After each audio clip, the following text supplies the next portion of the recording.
Bonsoir à toutes et à tous. Une demi-finale à rebondissement, cette première demi-finale masculine, presque une pièce de théâtre, un 2-7 de très haut niveau entre Djokovic et Alcaraz. Djokovic qui se plaint du poignet dans le deuxième set, et puis finalement dans le troisième set, c'est Alcaraz qui se blesse. Il ira au bout du match, mais sur une jambe. La seconde demi-finale, c'est en ce moment entre Zverev et un Norvégien, finaliste ici même l'année dernière, Casper Ruud. Et demain, la finale féminine. Bonsoir Cédric Pioline. Bonsoir Axel. Bon, on va revenir sur cette première demi-finale annoncée comme l'affiche de Roland Garros. Depuis qu'il y avait eu le tirage au sort, on savait que potentiellement Alcaraz, le numéro 1 mondial, pouvait rencontrer Djokovic, l'homme au 22 tournoi du Grand Chelem. 6-3 dans la première manche avec un break rapide de Djokovic qui remporte donc ce premier set. 7-5 dans la deuxième manche pour Alcaraz et Djoko qui se fait d'ailleurs soigner le coude. Le match avait commencé sur un très grande intensité, très très haut niveau de match. Oui, une énorme densité pendant 2 sets, un peu plus de 2 heures de jeu pour arriver à un set partout. On se disait que ça y est, le match était lancé. On était sur probablement un scénario qui sentait bon le 5-7, même si on pouvait se dire que probablement il y aurait eu des variations avec un des deux joueurs qui aurait eu un temps un peu plus faible au niveau physique notamment. Et puis voilà, le début du troisième set sur ce qui a eu l'air d'être un coup anodin, un retour de service. Eh bien, l'Espagnol s'est tenu le mollet. Alors on ne sait pas trop, apparemment c'était plutôt des crampes, mais est-ce que en plus de ça il y a une petite lésion ou quoi? Mais en tout cas il n'a jamais pu revenir dans ce match, même en ayant laissé filer cette troisième manche. Eh bien ça a été une lente mise à mort jusqu'à la fin du quatrième. Ouais, et il est resté jusqu'au bout. Alors, je propose justement de revenir sur cette troisième manche qui débute. Il y a un jeu partout, et puis vous le disiez, sur un coup anodin, Alcaraz s'arrête. Il semblerait, en tout cas selon les médias espagnols, que ce soit des crampes. Il fait appel au kiné, sauf que c'est avant un changement de côté. On n'a pas le droit, il faut que ce soit au changement de côté, c'est-à-dire lorsqu'on en est avec des jeux impairs, donc il fallait qu'il y ait 2-1. Donc là, on en est à un partout. Et écoutez la décision de l'arbitre qui explique au public ce qui va se passer. Mesdames et messieurs, Carlos Alcaraz demande un traitement médical immédiat pour crampes. Ce traitement ne pouvant intervenir qu'au changement de côté. Monsieur Alcaraz concède tous les points jusqu'au franchement changement de côté. Okay, starting now. Djokovic mène 2-1. Merci, s'il vous plaît. Non. S'il vous plaît. S'il vous plaît, merci de respecter les choix du joueur. S'il vous plaît, mesdames et messieurs. Voilà, l'arbitre qui a sur sa chaise qui a un peu élevé la voix. Donc on a bien compris la règle, même si le public a peut-être eu un peu de mal à saisir ce qui se passait vraiment. C'est malgré tout une règle qui est assez peu appliquée. On n'est pas tellement habitué à voir ça dans un match de tennis de très haut niveau, Cédric Pioline. C'est effectivement assez rare.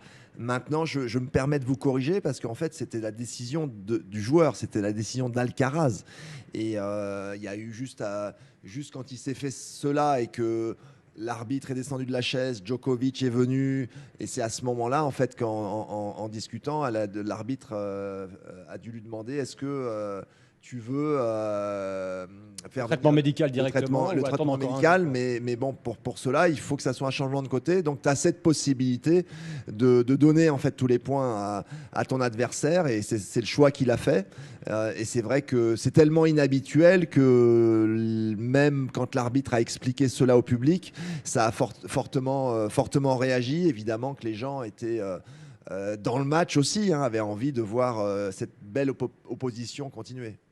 Djokovic qui remporte donc la troisième manche. Alcaraz, à l'issue de cette troisième manche, 6-1, il remporte la troisième manche, va au vestiaire, il s'adresse à son entraîneur, Juan Carlos Ferrero, il lui dit Es muy pronto para retirarme, c'est trop tôt pour que je me retire. En fait, en gros, il veut rester, il revient, il perdra la dernière manche 6-1. Pourquoi il est resté alors que visiblement il jouait sur une jambe? Enfin, même si sur une jambe, il fait quand même des superbes coups encore. C'est pour ça que ça me laisse plutôt penser que c'était des crampes et non pas une lésion musculaire où vraiment il aurait été gêné et la possibilité d'aggraver cette blessure. Et quelque part, je pense qu'il n'a pas voulu. Alors, il avait l'espoir, à mon avis, que ces crampes passent parce qu'au bout de 2 heures et quelques de jeu, on peut se dire que c'est probablement dû peut-être à un petit peu de nervosité. Et on sait que ça peut avoir une influence. Et puis, je pense, pour respect pour le public, de de pas abandonner, de pas que ça fasse voilà, de 7-1 pour Djokovic, ça aurait été assez moyen.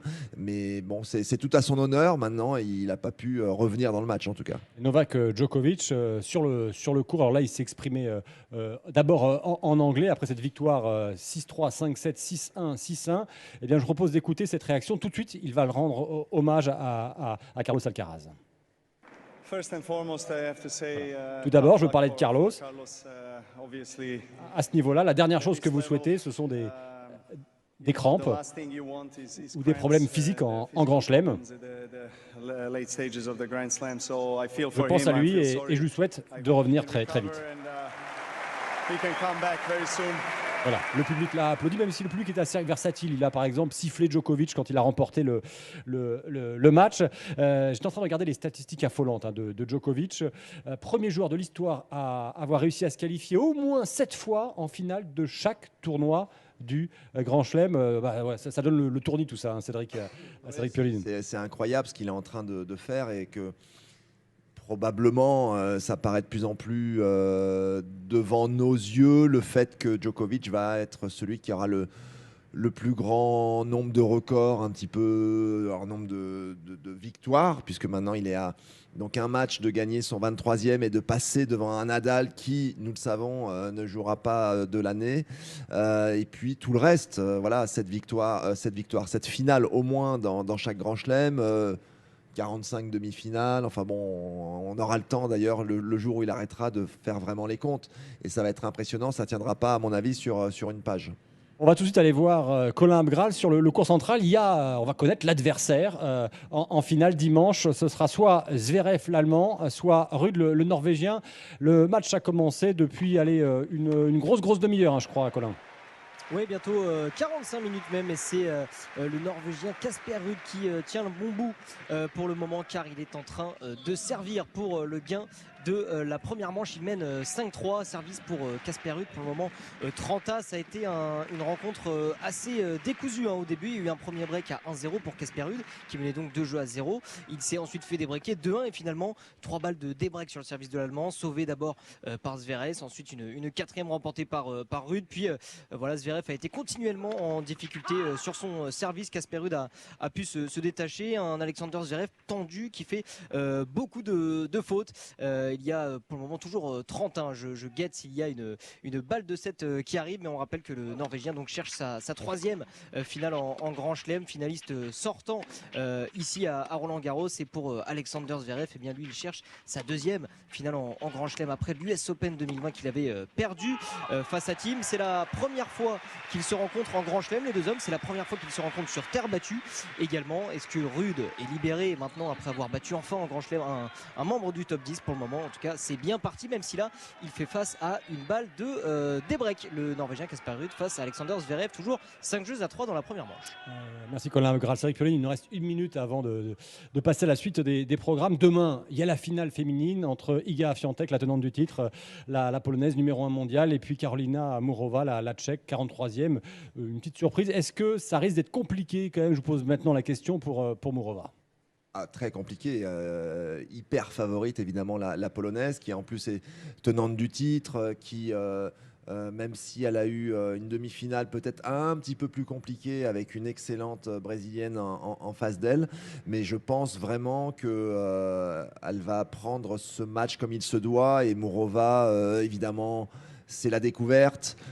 Comment va-t-elle récupérer de sa demi-finale qui a été extrêmement physique et qui elle-même aussi avait l'air de souffrir d'un début de crampe.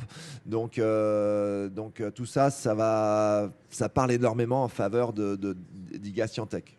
Voilà, ce match entre la Polonaise et Murova, ça sera demain à partir de 15h sur le cours Philippe Chatrier.